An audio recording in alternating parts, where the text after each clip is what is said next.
In today's video, I'm going to teach you how to create a trigger in Mailerlite. Start by signing into your Mailerlite account.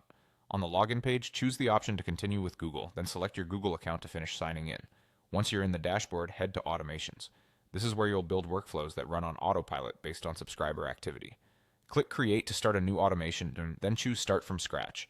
Give your automation a clear descriptive name so it's easy to find later, something like Welcome Series, New Signups, or Lead Magnet Download Follow-up.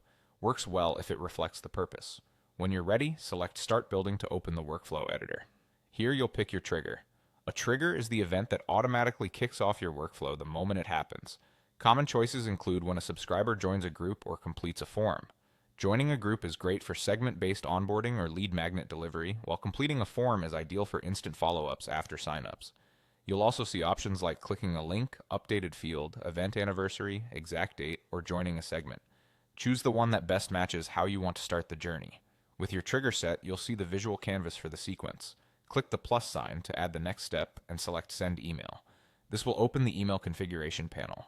Start by adding an internal email name. This is for your team's reference and helps keep your workflow organized. Next, add your subject line. Keep it concise and relevant to what subscribers just did, and consider personalizing it if that fits your tone. Now design the actual email. Use your brand's template or build from scratch, and make sure the content aligns with the trigger. Welcome new subscribers, deliver promised content, or confirm an action they just took. Include a clear call to action, check that all links work, and preview on mobile to ensure readability across devices. A simple layout, short paragraphs, and accessible fonts go a long way. When you're satisfied, click Save. Your first step is in place. From here, you can continue building the sequence by clicking the plus sign again to add more steps based on your vision. Additional emails, delays, or other actions that guide subscribers through a thoughtful journey. The key is to keep each step aligned with the trigger and your overall goal so the automation feels timely, helpful, and relevant. That's how you create a trigger in Mailerlite and turn a single action into a smart, automated workflow.